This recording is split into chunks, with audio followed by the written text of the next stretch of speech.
ETF index mutual funds నేర్చుకుని stock మార్కెట్లో రాణించాలనుకుంటున్నారా? వెంటనే ఈ నెంబర్కి కాల్ చేయండి.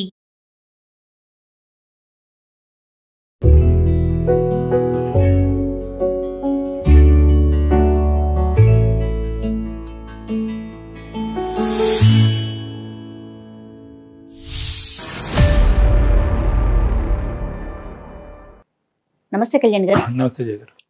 కళ్యాణ్ గారు, వీణా అని ఒక అమ్మాయి అండి మనకి మెయిల్ చేసింది. ఇప్పటి వరకు మనం ఇలాంటి కేసుని వినలేదు కళ్యాణ్ గారు. కొంచెం డిఫరెంట్ గా అనిపించింది. ఫ్యామిలీ ఇష్యూ అన్నమాట.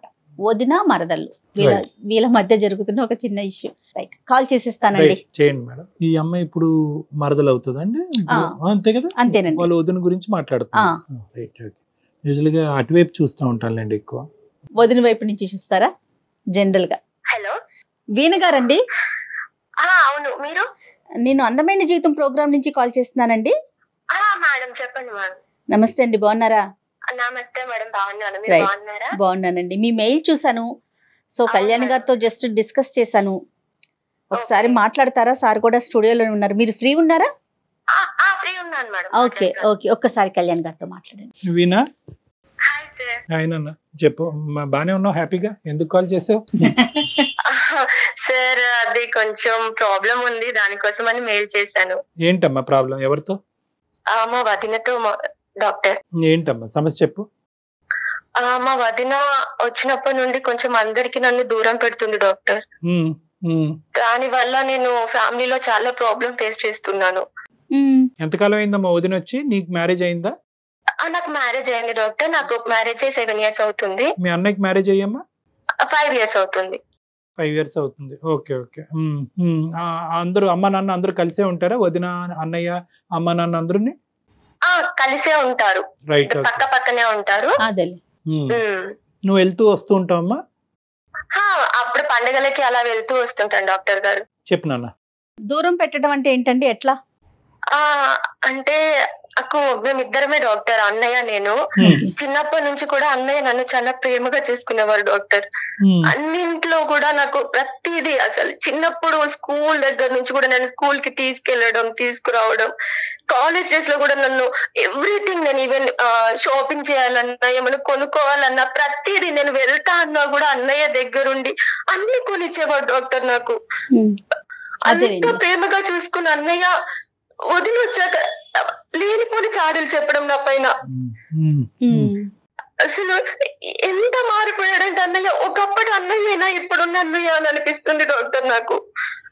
అన్నయ్య మారిపోయాడమ్మా? లేదంటే అంటే అన్నయ్యలో మార్పు రావటానికి అన్నయ్యే కారణమా, వదిన కారణమా? వదిన అంటే చిన్న వాటిని కూడా పెద్దగా చేసి చెప్తారు డాక్టర్ గారు. అంటే ఏం లేకపోయినా బయటకు తీసుకెళ్తుండు, అంటే మా పిల్లలకు కావాలి కదా అన్ని తనకే పెడుతుండు అనేసి. ఇప్పుడు ఎప్పుడో ఒకసారి వెళ్ళినప్పుడు అన్నయ్య చూసుకోవడంలో తప్పేముంది డాక్టర్? అన్నయ్య అన్నాక ఆ మాత్రం చూసుకుంటారు కదా. చూసుకోవచ్చు, కానీ ఏంటంటే అతని కాన్సన్ట్రేషన్ అంతా ఇటువైపే ఉందేమో అని వదిన భావిస్తుంది. తన ఫ్యామిలీ వైపు కూడా చూడాలి కదా, తన పిల్లల వైపు కూడా చూడాలి కదా అని చెప్పి. మరి అది అన్నయ్య కూడా కరెక్ట్ గా బ్యాలెన్స్ చేసుకుంటున్నాడో లేదో అనే దాన్ని బట్టి ఆధారపడి ఉంటుంది కదమ్మా. డాక్టర్ గారు, నేను పెళ్ళైన అమ్మాయిని, నేను వచ్చేది ఎప్పుడో ఒకసారి. నన్ను చూడడానికి ఎలాగో అమ్మా నాన్న కూడా పెడతారు డాక్టర్ గారు. ఇంకా అన్నయ్య అన్నాక అన్నయ్య వంతు ఎంతో కొంత చెల్లెకి పెట్టాలని ఉంటుంది కదా. పెట్టాలి. కానీ వదిన పర్మిషన్ ఇవ్వకుండా అన్నయ్య పెట్టే పరిస్థితి లేదు ఏమ్మా?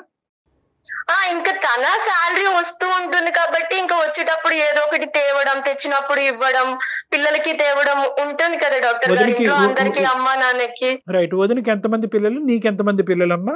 నీ పరిస్థితి? వదినకి 2 పిల్లలు డాక్టర్ గారు, నాకు ఇంకా పిల్లలు లేరు. అట్లీస్ట్ నాకు పిల్లలు అంటే చాలా ఇష్టం చిన్నప్పటి నుంచి కూడా. నేనే చిన్నదాన్ని కాబట్టి ఇంట్లో పిల్లలు కూడా లేరు కదా డాక్టర్ గారు. చిన్నప్పటి నుంచి కూడా చాలా ఇష్టం పిల్లలు అంటే. అట్లీస్ట్ నేను పిల్లల్ని ఎత్తుకుందామన్నా కూడా నీకు పిల్లలు లేరు, నా పిల్లల్ని నువ్వు దగ్గరికి తీసుకోవద్దు అనేసి చాలా దగ్గరికి కూడా రానిచ్చేది కాదు డాక్టర్ గారు.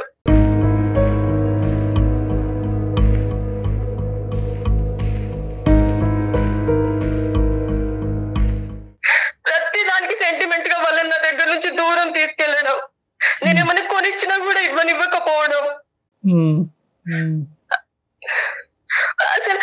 అసలు చాలా ప్రేమగా చూసుకోవాలనుకుంటా. నా అన్న పిల్లలే కదా, నాకు ఎలాగో పిల్లలు లేరు. ఎంత ప్రేమగా చూసుకోవాలనుకున్నా కూడా నా దగ్గరికి అస్సలు రానివ్వదు.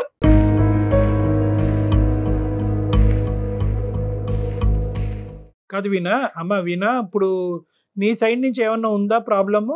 అంటే వదినతో నువ్వు అంటే బ్రదర్ కి అన్నయ్యకి ఎక్కువ ప్రిఫరెన్స్ ఇవ్వటం, తెలియకుండానే వదిన్ని కొద్ది దూరం పెట్టము అనేటటువంటిది ఏమన్నా ఉందా? బహుశా నువ్వు ఏమన్నా వదిన దగ్గర చేసుకునే ప్రయత్నం? నేను పెళ్లి చేసుకొని ఒక ఇంటికి వెళ్ళాను. తను ఒక ఇంటి నుండి వచ్చిన అమ్మాయి. తను నాతో కరెక్ట్ ఉన్నాక నేను ఎందుకు ఉండను డాక్టర్ గారు? నాకు తెలియక అడుగుతున్నానమ్మా. అంటే మనకు తెలియకుండానే కొన్ని సందర్భాల్లో అన్నయ్యతో ర్యాపో పెంచేసుకుంటాం, ఉదయం తెలిసి తెలియకుండా దూరం పెడతా ఉంటాం. తెలియకుండానే అలా జరుగుతూ ఉంటుంది. ఎందుకంటే చిన్నప్పటి నుంచి నీకు అన్నయ్యతో ఉండే అనుభవం ఉంది, కానీ వదినతో ఉండే అనుభవం కొత్తది కదా. కొత్త వ్యక్తి అయ్యేటప్పటికి ఏంటంటే వదిన అనేటటువంటి క్యారెక్టర్ ని నెగిటివ్ షేడ్ లో చూడకుండా ఉండటం, వదినకి కావాల్సినటువంటి మర్యాద, ఇంపార్టెన్స్ ఆ కుటుంబంలో ఇవ్వటం అనేది కూడా చాలా ఇంపార్టెంట్ అమ్మా. సో అది ఇస్తున్నావా లేదా అనేది నా ప్రశ్న. ఖచ్చితంగా డాక్టర్ గారు. నేను ఈవెన్ నేను ఒక ఇంట్లో ఉండి ఆ బ్రదర్ మీద సాధిస్తున్నాను, ఏదో రకంగా నేను తనని పరాయిదాన్ని చేసి చూస్తున్నాను అంటే ఓకే డాక్టర్ గారు. నాకు ముందే పెళ్లి అయిపోయింది. నేను వచ్చేదే ఎప్పుడో ఒకసారి పండుగలకు వస్తాను, 2-3 రోజులు ఉండి వెళ్ళిపోతాను. అంటే మీ ఇద్దరు ఇప్పుడు ప్రెసెంట్ అయితే టాకింగ్ టర్మ్స్ లోనే ఉన్నారమ్మా? ఇంటికి వెళ్తున్నావా వెళ్ళట్లేదు? అక్కడ మీ పుట్టింటికి వెళ్తున్నావా వెళ్ళట్లేదా? ఎప్పుడో ఒకసారి వెళ్తాను, కానీ వెళ్ళినప్పుడు కూడా ఆ వదిన అసలు పలకరించదు, సరిగా మాట్లాడదు, ఏదో పరాయి వాళ్ళని చూసినట్టు చూస్తది. అసలు అన్నయ్యని నాతో మాట్లాడనివ్వదు, పిల్లల్ని నా దగ్గరికి రానివ్వదు, లేని పోనీ ఎక్కి చెప్తది. ఒకసారి డాక్టర్ గారు అన్నయ్య వదిన వాళ్ళ యానివర్సరీకి వదినకి నెక్లెస్ కొనిచ్చారు. అది ఒక రోజు ఏమైందంటే, నేను బ్యాగ్ తీసుకెళ్తాను కదా, నేను లగేజ్ తీసుకొని వెళ్ళినప్పుడు ఒక రోజు సడన్ గా నా బ్యాగ్ లో దొరికింది. అది పోయింది, సర్చ్ చేస్తుంటే నా బ్యాగ్ లో దొరికింది. అది కూడా వదినకి దొరికింది.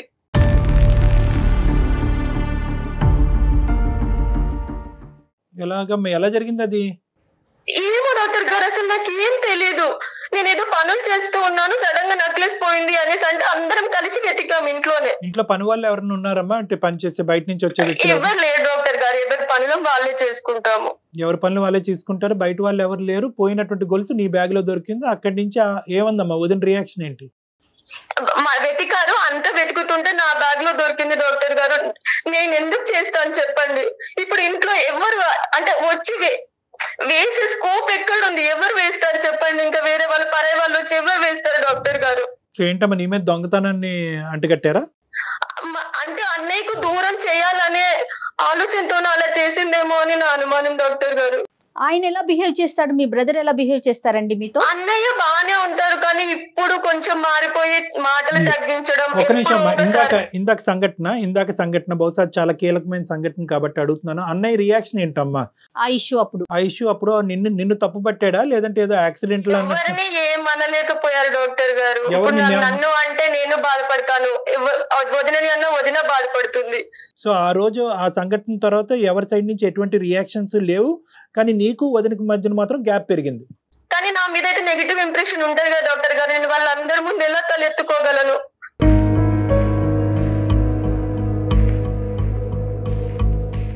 నేను ఒక ముద్ర అనేది నా మీద పడిపోతుంది కదా. నేచురల్ గా పడుతుందమ్మా. నీ తల్లిదండ్రులకి పడకపోవచ్చు, మీ బ్రదర్ కి పడకపోవచ్చు, కానీ వదినకి మాత్రం పడుతుంది కదా, పడేటటువంటి అవకాశం ఉంటుంది. అంతకు ముందు నుంచే మీ ఇద్దరి మధ్య డిఫరెన్సెస్ ఉన్నాయి కాబట్టి ఈ సంఘటన అనేది అగ్గికి ఆర్జం పోసినట్టుగా అవుతుంది. ఇది జరిగి ఎంతకాలం అయిందమ్మా? చాలా ఇయర్స్ అవుతుంది డాక్టర్ గారు. ఎప్పుడో జరిగింది. సరే, ఇప్పుడు మా పాత్ర ఏంటమ్మా? What is our role? ఎందుకు కాంటాక్ట్ చేశారు? ఏం కావాలి? అదే డాక్టర్ గారు, ఇప్పుడు నాకు ప్రెగ్నెంట్ అండ్ ప్రెసెంట్ 2 years తర్వాత నేను ప్రెగ్నెంట్ అయ్యాను. అప్పుడు ఇంటికి వెళ్తే కూడా నన్ను పిల్లల్ని కూడా దగ్గరికి రానిచ్చేది కాదు. ఎన్నో నెలమ్మా? 3 months madam. Okay good. Doctor ని కన్సల్ట్ అయితే నాకు కొంచెం రెస్ట్ కావాలి, వీక్ గా ఉన్నావని చెప్పారు మేడం. ఓకే. సో ఇప్పుడు నాకు ఇక్కడ చూసుకోవడానికి ఎవ్వరు లేరు. అమ్మ దగ్గరికి వెళ్తే అమ్మ చూసుకుంటుంది. అంతే కదా. ఓకే. కానీ ఇప్పుడు వదిన పక్కనే ఉంటుంది. మళ్ళీ లేనిపోని ఏం క్రియేట్ చేస్తుంది, నాకు మనశ్శాంతి ఉండదు. బేబీ గ్రోత్ ఎలా ఉంటది, బేబీ చూసుకోవాలి, మంచి తిని మనశ్శాంతిగా ఉంటేనే కదా మేడం. అమ్మ వాళ్ళతో బాగుంటుందా వదిన? ఏమండి అంటే చిన్న చిన్న క్లాషెస్ ఉంటాయి మేడం. ఒక ఇష్యూ బహుశా నువ్వే ఎక్కువ భయపడుతున్నావు అని అనుకోవచ్చా? అక్కడ ఇష్యూ అంత లేదని అనుకోవచ్చా? సార్ నాకు వదిన నాకు సపోర్ట్ గా ఉంటే నేను ఇంత భయపడను కదా సార్. మీకు మేలు చేసి అంత నేను భయపడుతున్నానంటే మీరు అర్థం చేసుకోండి సార్. ఇప్పుడు బాగా అర్థమైంది. ఇప్పుడు ఆవిడతో ఒకసారి మాట్లాడమంటారా? అదేనా మీ ఉద్దేశం? ఒక్కసారి తను కన్విన్స్ అయితే నేను వెళ్ళి కూడా అక్కడ ప్రశాంతంగా ఉండగలను. కన్విన్స్ అంటే ఏంటంటే రమ్మనండి నేను ఎక్కడ ఆపానండి అంటది ఆవిడ. అది కాదు కదా ఇక్కడ ఇష్యూ. కానీ ఏంటంటే ఆవిడలో మార్పు కావాలి, మీ ఇద్దరి మధ్య ఏమైనా డిఫరెన్సెస్ ఉంటే అవి క్లియర్ అవ్వాలి. క్లియర్ అయ్యి నాతో ఓపెన్ గా ఇద్దరు మాట్లాడుకుని మిస్అండర్స్టాండింగ్స్ ఏమైనా ఉంటే క్లియర్ చేసుకుంటే కనుక అక్కడ నువ్వు ఎన్ని రోజులు కావాలంటే అన్ని రోజులు ప్రశాంతంగా ఉండొచ్చు. లేదంటే ఒత్తిడితో ఉంటే కనుక బిడ్డ మీద ప్రభావం పడుతుందని భయపడుతున్నావు. ఇక్కడ నీకు మీ ఇంట్లో ఉండలేనటువంటి పరిస్థితి. అంతే కదమ్మా? అయితే వీణా ఇక్కడ ఇంకొక విషయం ఉందండి. తను హట్ అయ్యే అవకాశం కూడా ఉంటుంది. ఎందుకంటే ఇప్పుడు ఇంట్లో మీ ఇద్దరి మధ్య జరుగుతున్నది. ఇప్పుడు మీరు ఒక్కరే మాట్లాడారు, తన మనసులో ఏముందో తెలీదు. మీ వైపు నుంచి తాను ఎలాంటి ఇబ్బంది ఫేస్ చేసిందో కూడా తెలియదు కదా. మాతో మాట్లాడిస్తున్నందుకు కూడా ఇబ్బంది పడవచ్చు. ముందుగా మీరు చెప్పండి. ప్లస్ తను ఏదైనా పాయింట్స్ మీ వైపు నుంచి ఏమైనా పాయింట్స్ చెప్తున్నప్పుడు కొంచెం కూల్ గా వినండి, వినే ప్రయత్నం చేయండి, మీరు కూడా యాక్సెప్ట్ చేయండి. మీ ఇద్దరి మధ్య ఉన్న డిఫరెన్సెస్ ఏంటి, మీ ఇద్దరి మధ్య బాండింగ్ ని బలపరచడానికి మా వంతు ప్రయత్నం ఏం చేయాలన్నది అమ్మాయికి ఓపెన్ ఎండెడ్ క్వశ్చన్ అడిగితే షీల్ ఫీల్ మోర్ కంఫర్టబుల్. సరే డాక్టర్. మీరు మాట్లాడే వ్యక్తి మీ కాల్ ని హోల్డ్ లో పెట్టారు. దయచేసి लाइन लो वेची ఉండండి. आपका कॉल होल्ड पर है, लाइन पर बने रहें या कुछ देर बाद कोशिश करें. హలో వదిన బాగున్నావా? బాగున్నాను వీణా, నువ్వెలా ఉన్నావు? బాగున్నాను వదిన. అన్నయ్య పిల్లలు బాగున్నారా? అందరూ బాగున్నారు. చాలా రోజులు చేసావు? నేను ఒక హ్యాపీ న్యూస్ చెప్దామనే చేశాను. తెలుసులే, ఈ మధ్య విన్నాను. ఆవిడకి తెలుసండి. మీ అన్నయ్య చెప్పారు, నిజమేనా? అవును వదిన. ఎన్ని రోజులు? 3వ నెల వదిన. Okay, congrats. ఇంకేంటి మరి? అన్నయ్య అయితే ఆఫీస్కి వెళ్ళారా, ఉన్నారా? వెళ్ళారమ్మా. ఈ టైంలో ఎందుకుంటారు ఇంట్లో? సరే వదిన. వదిన అది నేను అందమైన జీవితానికి మెయిల్ పెట్టాను. ఎందుకు? మనం కొంచెం డిస్కస్ చేద్దాం మన ఇంట్లో ఫ్యామిలీ సిచ్యువేషన్స్ గురించి అనేసి. ఏమున్నాయమ్మా సమస్యలు మీ ఇంట్లోనా? అంటే డాక్టర్ గారు మీతో మాట్లాడతారు వదిన, మాట్లాడతారా? సరే ఇవ్వమ్మా, మాట్లాడదాం. మీ పేరేంటమ్మా? మానస అండి. మానస గారు నమస్తే అండి, బాగున్నారా? నమస్తే అండి, బాగున్నానండి. మీరు? బాగున్నానండి. మీరు కూడా అందమైన జీవితం ప్రోగ్రామ్ చూస్తూ ఉంటారు అనుకుంటాను, ఎందుకంటే మీ మరదలు చెప్పగానే వెంటనే క్యాచ్ చేశారు ప్రోగ్రామ్ గురించి. చూస్తానండి. Okay okay. అదే కళ్యాణ్ గారు కూడా ఉన్నారండి స్టూడియోలో. నమస్తే అమ్మా. నమస్తే అండి డాక్టర్ గారు. మీతో మాట్లాడుతున్నప్పుడే వీణ చాలా భయపడుతూ మాట్లాడుతుంది. మరి ఆ అమ్మాయికి భయం ఎక్కువ, లేదంటే మానస గారి వల్ల భయం ఎక్కువైందా అని. సమస్య ఏంటండి? నాకు అసలు సమస్య ఏంటో తెలియదు. అదే నేను ఒక రెండు నిమిషాల్లో వివరిస్తానమ్మా, తర్వాత మీకే అంత అర్థం అవుతుంది. తను చెప్పేది ఏంటంటే మా బ్రదర్ తో ఒక బాండింగ్ ఉంది, చాలా ఫ్రీగా మీ ఇద్దరం చాలా చిన్నప్పటి నుంచి మా పేరెంట్స్తో కంటే మా ఇద్దరు బాండింగ్ చాలా బాగుండేది. చాలా హ్యాపీగా పెరిగి పెద్దదాన్ని అయ్యాను. పెళ్ళి అయిన తర్వాత వదిన వచ్చిన తర్వాత, వదిన వలన అనలేదు, వదిన వచ్చిన తర్వాత పరిస్థితుల్లో మార్పులు అనేటటువంటిది కనిపించినాయి. మా బ్రదర్కి నాకు రేపో అంత బాగాలేదు. మా వదిన కూడా నాతో అంత ఫ్రీగా ఉండలేదు. నాకు పిల్లలంటే చాలా అమితమైనటువంటి ప్రేమ, అభిమానం. ఆ పిల్లల దగ్గరికి వెళ్దాము అంటే కనుక నాకు కూడా ఆ ఫ్రీడమ్ లేదు. ఎన్ని సందర్భాల్లో ఎలా వెళ్ళగలను, నా పుట్టింటికి నేను ఎలా వెళ్ళాలి అనేది కూడా నేను లెక్క చూసుకుని జాగ్రత్తగా అడుగు వేయవలసినటువంటి పరిస్థితి ఏర్పడుతుంది. మా అమ్మ నాన్నకి మా వదినకి పెద్ద సమస్యలు లేవు. వాళ్ళ వరకు అయితే కనుక ఏదో చిన్న చితక అంశాలు ఉన్నాయి, కానీ అక్కడ మాత్రం ఏం ప్రాబ్లం లేదు. ఏంటో నాకు అర్థం కావట్లేదు. ఇప్పుడు నేను గర్భవతిని, నాకు ఇక్కడ తోడు ఎవరు లేరు. నేను నా పుట్టింటికి వెళ్ళాలి అంటే కనుక అక్కడ ఒక సానుకూలమైనటువంటి ప్లెజరబుల్ అట్మాస్ఫియర్ ఉంటేనే నాకు పుట్టబోయేటటువంటి నా బిడ్డకి మంచి జరుగుతుంది అనే ఉద్దేశంతోనే ఉన్నాను. కాబట్టి అక్కడ నేను వెళ్ళాలి అంటే కనుక నాకు మా వదినకి మంచి ఫ్రెండ్షిప్ ఉండాలి. నా వల్ల ఏమైనా తప్పు ఉంటే కనుక మా వదిన చెప్పగలిగితే కనుక నేను నన్ను సరిదిద్దుకుని, నా వ్యక్తిత్వాన్ని సరిదిద్దుకుని అక్కడ అడుగు పెడతాను. అదేవిధంగా మా వదిన నన్ను అర్థం చేసుకుని ఒక తల్లిగా నన్ను స్వీకరించాలి అనే మంచి ఉద్దేశంతో ఆ అమ్మాయి ఈరోజు మాకు కాల్ చేయడం జరిగిందమ్మా. ఏది కూడా మీ గురించి నెగిటివ్గా చెప్పలేదు అమ్మాయి. ఏం చేస్తే కనుక నేను అక్కడికి వెళ్ళి ఫ్రీగా ఉండగలను అని. సంతోషంగా ఉంటాము. నెగిటివ్ విషయం గురించి కదండి. ఏం తల్లి? ఏం నెగిటివ్ లేకపోతే ఇప్పుడు మీ దాకా రాదు కదండి. ఏదో నెగిటివ్ గా చెప్తేనే కదా మీరు నాకు ఇట్లా. అదే నెగిటివిటీ అంటే మీ గురించి నెగిటివిటీ అనలేదమ్మా, పరిస్థితుల్లో నెగిటివిటీ గురించి చెప్పింది. నా గురించి కానప్పుడు నాకు చేయడం ఎందుకండి? కాదు, ఏదో చెప్తేనే కదా చేసేది, నాకు చేసేది. ఇందులో ఇద్దరే పాత్రలు ఉన్నారమ్మా. ఇందులో ఈ రెండే పాత్రలు ఉన్నాయి. ఈ రెండు పాత్రల్లో ఒకటి వీణా గారు, ఇంకోటి మానస గారు. ఇది రెండే పాత్రలు ఉన్నప్పుడు ఆ పాత్రకి ఒక పాత్రకి ఇంకొక కారణం అనేటటువంటి ఆలోచనతో అమ్మాయి ఉన్నప్పుడు క్లారిఫికేషన్ మీ దగ్గర కాకపోతే ఎవరి దగ్గర తీసుకుంటాం? మీ వైపు వేలైతే చూపెట్టట్లేదు. రాపోలేదు అన్నారు, వాళ్ళన్న సమస్య అది. నేనేం చేశానండి? ఏదన్నా నా మీద చెప్పాలన్నా నేనేం చేశాను? వాళ్ళ అన్నతో రాకపోవడానికి కారణం నేనవుతాను. ఇప్పుడు నేనేమంటున్నానంటే, ఒకటి మీ వైపు వేలెత్తి చూపెట్టట్లే, పాయింట్ టు బి నోటెడ్, వేలెత్తి చూపెట్టట్లే. ఇటువంటి అది ఇప్పుడు ఇటువంటి పరిస్థితిని ఏ విధంగా డీల్ చేయొచ్చు? ఆ అమ్మాయికి ఎటువంటి ధైర్యం ఇస్తారు మీరు? ఏం ధైర్యం ఇవ్వగలరు? ఎటువంటి కంఫర్ట్ ఇవ్వగలరు? బహుశా మీ టోన్ అలాగే ఉండొచ్చు, మీ ఆలోచన శైలి ఆ విధంగా ఉండొచ్చు, మీ ప్రవర్తన అలాగే ఉండొచ్చు, మీ మనసు చాలా అద్భుతమేమో, చాలా మంచి ఉద్దేశం ఉందేమో మీ మనసులో.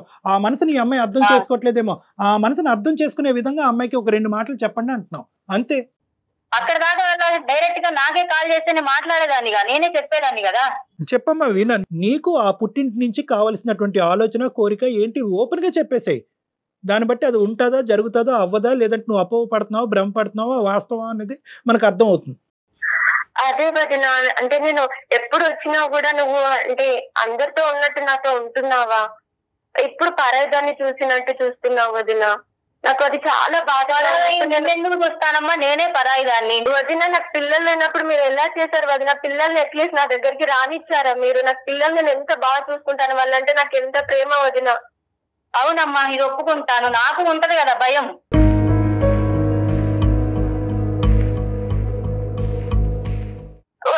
సమాజంలో జరుగుతుందే కదా నేను చేశాను. బయట వాళ్ళంటే ఏదో అనుకోవచ్చు వదిన, ఇంట్లో వాళ్ళు కూడా ఇలాంటి ఫాలో అయ్యి ఇలా చేస్తే నా మనసు ఎంత బాధపడిద్ది, నాకు ఎంత కష్టంగా ఉంటది తెలుసు కదా వదిన. అన్నయ్య కూడా ఎంత మారిపోయారు, నాతో ఒకప్పటిలాగా ఉంటుండ్రా?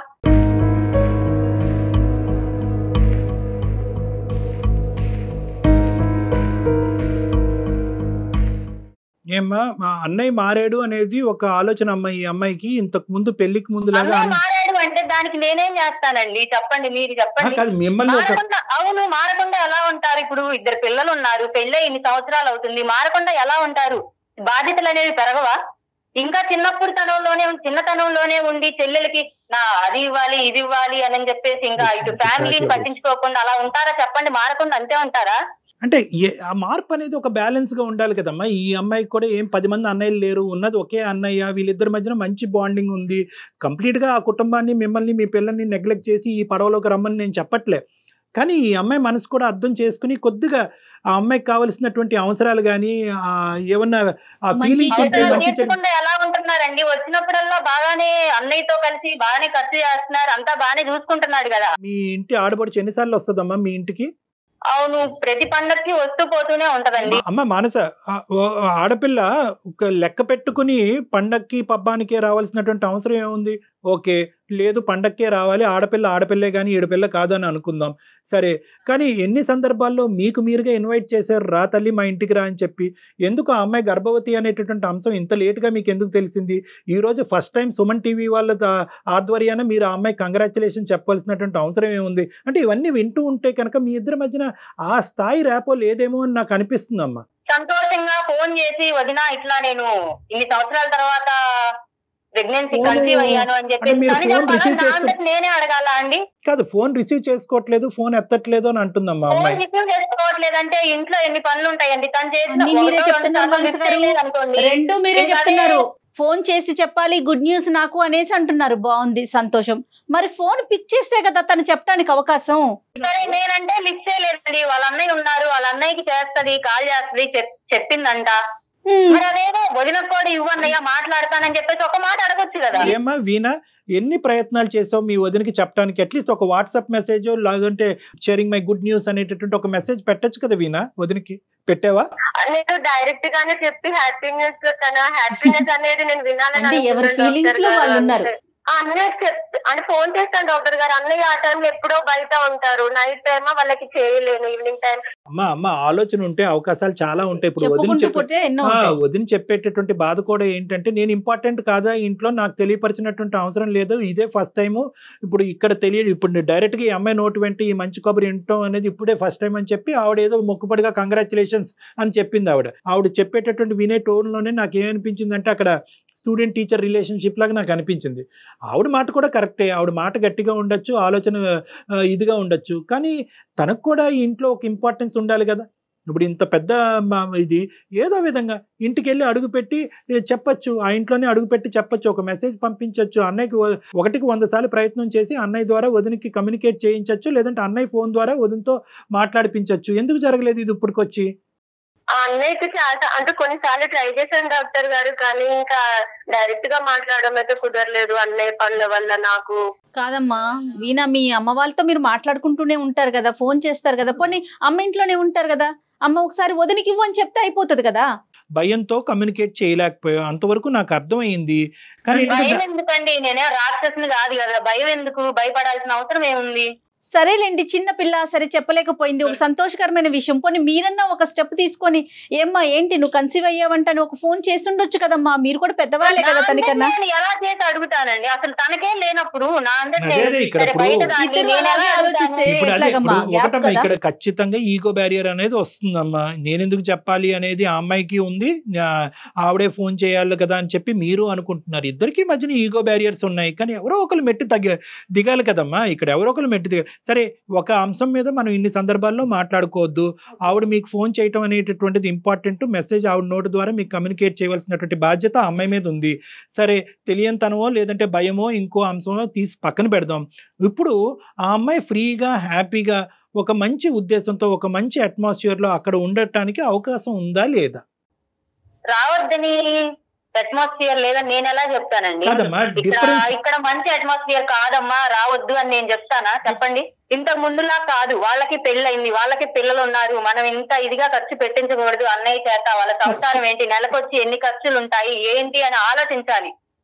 ఇవన్నీ ఆలోచించకుండా అలా చేస్తే నాకు మాత్రం ఉండదా అండి?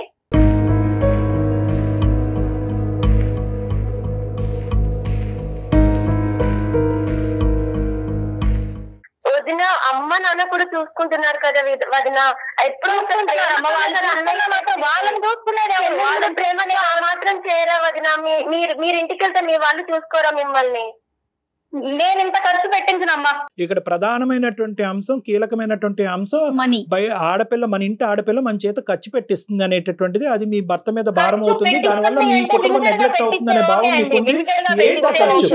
ఏంటా ఖర్చు? ఇన్ని సంవత్సరాల్లో ఈ అమ్మాయి ఎన్ని వస్తువులు కొనిపించింది, ఏ విధంగా ఆర్థికంగా మీ కుటుంబం మీద భారం పెంచింది చెప్పండి. ఏముందండి, పండక్కి వచ్చినప్పుడు షాపింగ్ కానీ ఇలా అన్నయ్యని తీసుకొని బయటికి వెళ్ళడం, వాళ్ళ అన్నయ్యకి కూడా అంతేనండి. ఈవిడ వస్తే కొంచెం ఆయనకి ఎక్కడ లేని సంతోషం వస్తది, ఆమె అడగకుండానే అన్ని ఖర్చు పెట్టిచ్చేస్తాడు. ఖర్చు అంటే ఏంటండి మానస గారు మీ ఉద్దేశంలో? అంటే ఎలాంటి ఖర్చు? ఏదో ఆడపిల్ల ఇంటికి వస్తే ఒక చీర పెట్టి పంపిస్తాం. ఎన్ని ఆస్తులు అమ్మేసుకున్నారు, ఎన్ని లక్షలు ఖర్చు పెట్టేశారమ్మా ఈ ఖర్చు వల్ల? ఆస్తులు అమ్మేసుకొని అక్కర్లేదండి, ఆస్తులు ఇప్పుడు ఒక రోజు షాపింగ్ వెళ్ళారు, 10,000 ఖర్చు అయింది, ఆ 10,000తో మాకు నెల గడుస్తుందండి, నెల గడుస్తుంది. అవునమ్మా, అది సంవత్సరానికి ఒకసారే కదమ్మా, ఇది ప్రతి వీకెండ్ ఒకసారి ఏంటండి, నెలకు ఒక పండగ వస్తుంది, పండగకి ఒకసారి ఆడపడిచి ఇంటికి వస్తుంది.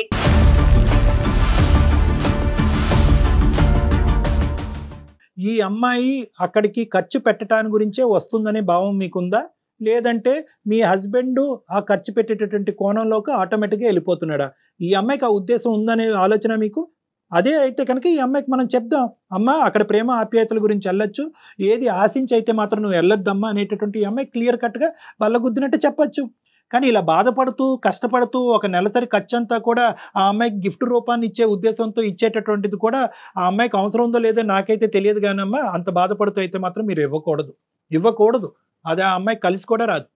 ఏం వినా అది ఆ ఉద్దేశం నాకు ఉంటది కదా, ఆడపడిచి ఇంటికి వచ్చింది, ఇప్పుడు నా వదిన నాకు ఎలా పెట్టిందో నేను కూడా అలానే పెట్టాలని నాకు ఉంటది. కానీ హ్యాపీగా ఇవ్వండి, ఎంతవరకు అయితే మీకు ఉంటుందో అంతవరకు మీ స్తోమతను బట్టి ఇవ్వచ్చు కదా. అదే అండి స్తోమత. ఇక్కడ మ్యాటర్ స్తోమత అండి. ఆ స్తోమతకు మించి ఖర్చు పెడితే ఒక ఇంపార్టెంట్ పాయింట్, సారీ మీ మాటకు అడ్డొస్తున్నాను, ఒక ఇంపార్టెంట్ పాయింట్ ఏంటంటే వీణకి ఇక్కడ ఖర్చు పెట్టాలి అనే ఉద్దేశంతో ఇక్కడ వస్తుందనే ఆలోచన మీకుందా, లేదంటే మీ హస్బెండ్ ఎక్కువ స్థాయికి వెళ్ళి ఇస్తున్నాడా? ఇది చాలా ఇంపార్టెంట్. అదే అండి, కొంచెం హస్బెండ్ స్థాయిని మించి ఆ అమ్మాయిని చూస్తే కొంచెం తనకి మరి ఇక్కడ అది సంతోషపడుతున్నాడు, చెల్లి అనుకున్నాడు, ప్రేమిస్తున్నాడు, జ్ఞాపకాలు గుర్తొచ్చినాయి, ఇవ్వాలనుకున్నాడు, నెలసరి సరిపోయేటటువంటి డబ్బులు దారదత్తం చేశాడు. ఇక్కడ అతన్ని కంట్రోల్ చేయాలి కానీ వీణ మీద మీరు నెగిటివ్ ఇంప్రెషన్ క్రియేట్ చేసుకోకూడదు కదమ్మా. ఈ రోజు పెద్ద మాట అన్నారు, వచ్చినప్పుడల్లా ప్రతి నెల పండగ వస్తుంది, ప్రతి నెల మాకు ఖర్చు అవుతుందని అన్నారు. వీణకు ఉందా ఉద్దేశం? వీణ ప్రేమ గురించి వస్తుందా, గిఫ్ట్ గురించి వస్తుందా? ఇప్పుడు వీణని దృష్టిలో పెట్టుకొని నేనేం అనలేదండి, ఆ అమ్మాయిని దృష్టిలో పెట్టుకొని. ఆ అమ్మాయి అంటుంది మా అన్నయ్య మారిపోయాడు. అవును, మారకుండా ఎలా ఉంటాడు?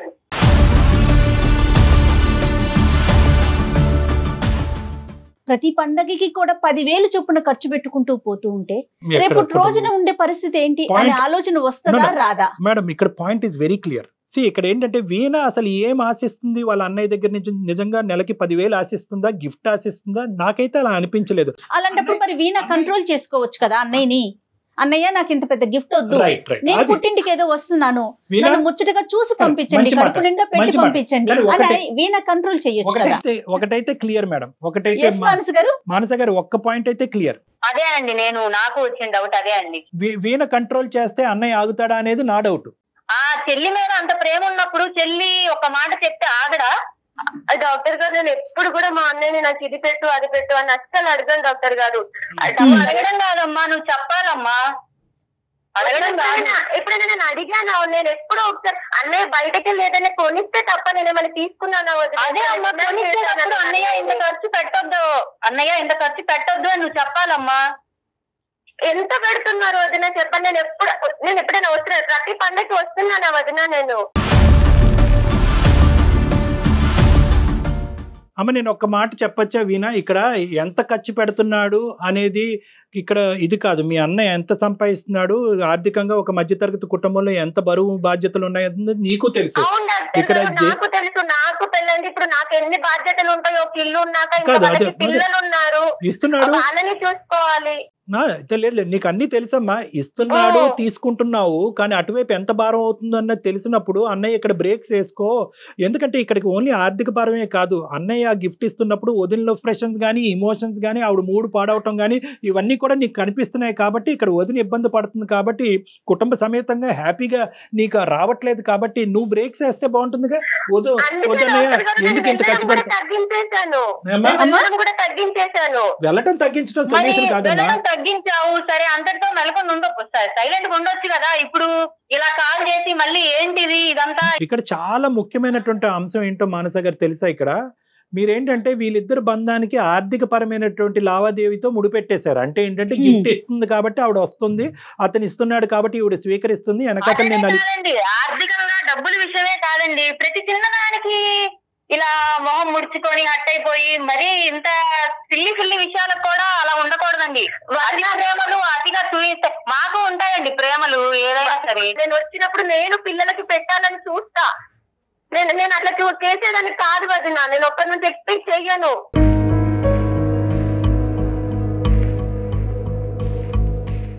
అన్నయ్య పెడితే ప్రేమగా పెడితే తీసుకుంటాను తప్ప నేను అన్నయ్య నీకు నోటు చేసి నేను తీసుకొని నేను నా ఇంటికి వెళ్ళిపోవాలని నేను చూడను వదినా. నేను నిన్నేం అనలేదమ్మా, ఇప్పుడు ఖర్చు చేశావు అది అని నిన్నేమి డైరెక్ట్ గా ఎప్పుడు అనలేదు కదా.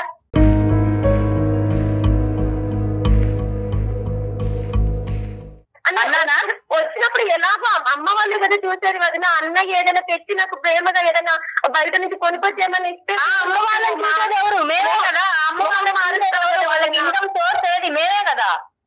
డాడీకి ఎంతో కొంత పెన్షన్ వస్తుంది, వాళ్ళ పెన్షన్ తోనే బతకరగమ్మా, నెలంతా పెన్షన్ తోనే గడవదుగా. వాళ్ళకి ఎంత ఖర్చు అవుతుంది వదినా చెప్పండి? కిరాణం ఖర్చులు జస్ట్ వాళ్ళు వచ్చిందంటే వాళ్ళు బ్రతకగలరు, అందులోనూ కదా వదిన నేను వచ్చినప్పుడు కూడా నన్ను కూడా చూసుకుంటున్నారు కదా. అన్నయ్య ప్రేమతో తెచ్చి పెట్టేదే కదా. ఇక్కడ ఏంటంటే నా పుట్టింటికి కేవలం ప్రేమ ఆప్యాయతలు సంతోషం గురించే వెళ్తున్నాను, మీ స్తోమతలో మీకు ఇబ్బంది లేకుండా ఏదైతే ఇస్తే అది నేను తీసుకుంటాను అనే పిక్చర్ క్రియేట్ అయినప్పుడు చాలా వరకు ఈ సమస్య ఇది అయిపోతుంది. సమస్యగానే అనిపించేది అసలు. ఆవిడకి ఏంటంటే నెల నెలగా పండగ వచ్చినప్పుడల్లా ఆవిడ గుండెల్లో రైలు పరిగెడుతుంది. అది నువ్వు ఆశించకపోయినా కూడా డాక్టర్ గారు నాకు ఏం వద్దు, నన్ను వెళ్ళినప్పుడు నన్ను ప్రేమగా సూపర్ ఎక్సలెంట్. ఇది ఎప్పుడో మీ బ్రదర్ కి బ్రేక్స్ వేసుంటే కనుక అన్నయ్య ఏంటి విచ్చలు విడతానము, నువ్వు అక్కడ అటువైపు నాన్న అమ్మ నాన్న కూడా చూసుకోవాలి, నీ పిల్లల్ని సాకాలి, కుటుంబాన్ని నిలబెట్టాలి, మళ్ళీ నాకు ఈ భారీ ఎత్తున గిఫ్ట్లు ఏంటి, నాకు ఈ అవసరం లేదు, హ్యాపీగా నన్ను ఇంటికి రమ్మని చెప్పండి, కడుపు నిండా భోజనం పెట్టండి, ప్రేమగా చూసుకోండి, కావాలంటే సినిమాకి వెళ్దాము, ఒక జాకెట్ గుడ్డు పెట్టండి, ఏదో ఒక లిమిటేషన్ గీత నువ్వు గీసుంటే కనుక ఈ పరిస్థితి ఇక్కడ వరకు వచ్చి ఉండేది కాదన్నది నా అభిప్రాయం అమ్మా. ఎటొచ్చి మానస ఇక్కడ నీ సైడ్ ఏంటంటేనమ్మా, దయచేసి ఇది అమ్మాయికి విపరీతమైనటువంటి పిల్లలు అంటే ప్రేమ, అదొకటి కనిపిస్తా ఉంది. ఎందుకు ఈ లిమిటేషన్, ఎందుకు నీ పిల్లల వరకు వస్తే కనుక ఆ అమ్మాయి ఏం చేస్తుందని మీ భయం. దయచేసి ఏంటంటే బహుశా ఎక్కడో ఉండేటటువంటి ఒక వ్యతిరేకత, ఒక ఆలోచన, పిల్లల్ని దూరం పెట్టడం అనేటటువంటి దాని వరకు తీసుకురావద్దు. ఎందుకంటే ఆ పసిప్రాణులు అంటే కుటుంబం ప్రధానంగా కలిసి ప్రయాణం చేసేది పిల్లల వల్లేనండి. ఇదైతే మాత్రం నా గట్టి అభిప్రాయం. పిల్లలు ఉంటే కనుక, చంటి మనసులు ఉంటే కనుక అన్ని బాధాబంతి దూరం పెట్టేసి, అన్ని భేదాభిప్రాయాలు విభేదాలు దూరం పెట్టేసి కుటుంబం కలిసిపోతుంది. సో అక్కడ మాత్రం దయచేసి ఈ డిఫరెన్స్ అనేది చూపెట్టద్దు. ఏదో అయ్యింది, ఏదో అయిపోయింది, దేవుడి దయ వల్ల తను కూడా కన్సీవ్ అయ్యింది, చక్కగా హ్యాపీగా స్వీకరించండి, మంచిగా తనకి ఆరోగ్యంగా ఎలా ఉండాలి ఏంటి, పుట్టింటి తరపున ఏదో ఒక ఆశ ఉంటది కదా మనసు గారు ప్రతి ఒక్కరికి కూడా. రామ్మ కూర్చో, రామ్మ తిను అని చెప్పి ఫ్రెండ్లీ నేచర్, ఫ్రెండ్లీ అట్మాస్ఫియర్ మీరు క్రియేట్ చేయండి. ఏమీ డబ్బులతో కూడినటువంటి అవసరం ఏమీ లేదు, వీణ అది ఆశించట్లేదు. పెట్టుకొని మనం ఎంత ఫ్రెండ్లీగా క్రియేట్ చేద్దామన్నా కానీ ఇంకా వాళ్ళకి అదే ఉంటదండి. ఇంకా అట్లా ఏముండాలండి వీణ గారు, వాళ్ళ అమ్మ వాళ్ళ దగ్గర ఉండమనండి, మాకెందుకు రోజులు ఉండాలి, నన్ను ప్రేమగా చూసుకుంటే చాలు, అది నాకు అక్కడ ఉండాలి, అమ్మ నన్ను చూసుకో, అమ్మ ఎంత ప్రేమగా చూసినా ఇంకా నీ మనసులో ఇంకా అవే ఉంటాయి అమ్మా, ఎంత ప్రేమగా చూసినా నేను అది మనం అంటే దాన్ని మనం ఒక కంక్లూజన్ రావాలనే కదా వదిన వీళ్ళకి నేను మెయిల్ చేసి. వీణా ఇప్పుడు డాక్టర్ గారు మానస గారి బాధ్యత ఏంటనేది చెప్పారు. ఇంకొకసారి మీ గురించి కూడా నేను ఒక్క మాట చెప్దాం అనుకుంటున్నానండి. ఇప్పుడు వదిన అన్నయ్యతో చెప్పలేదు, నువ్వు మీ చెల్లికి ఇంత పెట్టు, ఇంత పెట్టద్దు, లేకపోతే ఎక్కువ పెట్టేస్తున్నావు అని పదే పదే చెప్పింది అనుకో, వాళ్ళిద్దరి మధ్య డిస్టర్బెన్స్ రావచ్చు. ఆ పాత్ర మీరు తీసుకోండి, అన్నయ్య ఇది చాలు, నాకు ఇంతవరకే చాలు, నన్ను చక్కగా చూసుకొని ప్రేమగా ఉండు, కడుపు నిండా పెట్టండి, అది చాలు అనే బాధ్యత మీరు తీసుకోండి. ఖచ్చితంగా చెప్తాను. ఇక్కడ నేను ఒకే పాయింట్ అమ్మా మానస గారు వినండి. ఈ వాతావరణం ఏదైతే ఉందో మీ ఇంటి ఆడబడుచు మీ ఇంటికి రావటము, ఆ ఆడబడుచు ఉన్నంతసేపు మీరు కొద్దిగా డిఫరెంట్ గా ఉండటము, ఇబ్బందికరంగా ఉంటాము, ఈ వాతావరణం నచ్చక అతను ఇంకో విధంగా ఉంటాము, ఈ వాతావరణం మీకు నచ్చట్లేదు. So at the end of the day ఈ రోజు మీరు మాకు కాల్ చేసినందుకు, మేము మీకు కాల్ చేసినందుకు ఒక మంచి పరిష్కారం దొరికింది అనేటటువంటి పాజిటివ్ యాంగిల్ తోనే దీన్ని ముందుకెళ్ళండి అనేది ఫస్ట్ నా అభ్యర్థన. నెంబర్ 2 ఏంటంటే ఆ ఇంటికి ఇల్లు ఎంత దూరం ఉందో ఈ ఇంటికి ఆ ఇల్లు అంతే దూరం ఉంది. తలుపులు ఎప్పుడూ తెరుచుకునే ఉన్నాయమ్మా, అటువంటి కంగారు పడవలసినటువంటి అవసరం లేదు. ఇక్కడ మానస అనేటటువంటి మీ వదిన ఇక్కడ రాక్షసి కాదు, దెయ్యం కాదు, మీ అన్నయ్యని నిలవరిస్తూ మీ బంధాన్ని తెంచేటటువంటి ఉద్దేశం ఆవిడకి లేదు. ఆవిడకు మాత్రము ఇక్కడ ఏంటంటే ఇంటి కుటుంబాన్ని నిలదొక్కుని బ్యాలెన్స్ చేసేటటువంటి ప్రయత్నంలో ఆ అమ్మాయికి కొన్ని గట్టిగా ఘాటుగా అనిపించినాయి, అదే నీకు కమ్యూనికేట్ చేయడం జరుగుతుంది. కాబట్టి మీరు హ్యాపీగా ఇంటికి వెళ్ళండి. అన్నయ్య ఏదన్నా ఇస్తే కనుక వదిన అంగీకారంతో, వదిన కంఫర్ట్తో ఏదన్నా ఉంటే కనుక అది స్వీకరించడానికి ట్రై చేయండి. వాళ్ళ ఆర్థిక పరిస్థితులు కూడా అర్థం చేసుకోండి. ఓకేనమ్మా? ఇంతకు మించి ఏమీ లేదమ్మా, ఇంతకు మించి అసలు ఎటువంటి ఏమీ లేదు, ఎటువంటి భేదాభిప్రాయాలు లేదు, ఎటువంటి ఇంతకంటే 100 రెట్లు సమస్యలు ఉన్న కుటుంబాలే హ్యాపీగా కలిసిపోతున్నాయి. ఇది అసలు సమస్యే కాదు. ఎటొచ్చి ఒక చిన్న డిఫరెన్స్, ఇదేంటంటే ఒక చిన్నపాటి డిఫరెన్స్ ని ఇరువైపులా అర్థం చేసుకోలేదు, ఇరువైపులా ఓపెన్ గా మాట్లాడుకోలేదు. ఇప్పుడు మాట్లాడుకునేటటువంటి అవకాశం వచ్చింది కాబట్టి మేము ఫోన్ పెట్టేసిన తర్వాత కూడా మీరిద్దరు హ్యాపీగా మాట్లాడుకోండి, ఎప్పుడు రావాలో డిసైడ్ చేసుకోండి, త్వరగా అక్కడికి వెళ్ళి హ్యాపీగా ఉండండి అమ్మా. మనసు గారు ఓకే అండి? వదిన గారు ఏం మనసులో పెట్టుకోవద్దు మీరు, నేను మనకి ఒక సొల్యూషన్ రావాలని చేశాను తప్ప ఏం ఇచ్చాను కదా. ఏదన్నా ఉంటే కనుక నువ్వు అన్నయ్యతో మాట్లాడి, అన్నయ్య ఈ డిఫరెన్స్ వల్ల మా ఇద్దరి మధ్య డిఫరెన్సెస్ పెరుగుతున్నాయి కాబట్టి ఈ ఇష్యూలో నువ్వు కొద్ది బ్రేక్స్ వేయటం మంచిది, నాకు ఆ ఉద్దేశం లేకుండా అనవసరంగా నాకు ఆ ఉద్దేశం ఉన్నట్టుగా ఇక్కడ పిక్చర్ క్రియేట్ అవుతుందని చెప్పి అన్నయ్యకి నువ్వు తొందరగా ఒక మాట చెప్పి అప్పుడు అక్కడికి వెళ్ళటం బెటర్ అమ్మా. రైట్ అమ్మా? సరే మానస గారు ఓకే అండి? సరే అండి, థ్యాంక్ యూ అండి, థ్యాంక్ యూ సో మచ్ మానస గారు. డాక్టర్ గారు ఓకే అమ్మా, హ్యాపీగా ఉండండి అమ్మా. సరే డాక్టర్ గారు అంటుంది. ఓకే జయ గారు. రైట్ అండి, మంచి ఎండింగ్ చెప్పారు, చాలా సంతోషం. చాలా నమస్తే కళ్యాణ్. నమస్తే మేడం. అందమైన జీవితం సమర్పిస్తున్న వారు 49 అంటే సంతోషం, 49 అంటే సంతానం. మీ పిల్లలు చిటికలో మ్యాథమెటిక్స్ సొల్యూషన్స్ చేయాలనుకుంటున్నారా? అయితే దీనికి కరెక్ట్ సొల్యూషన్ వేదిక్ మ్యాథమెటిక్స్. వెంటనే అలీమైండ్ యాప్ని డౌన్లోడ్ చేసుకోండి.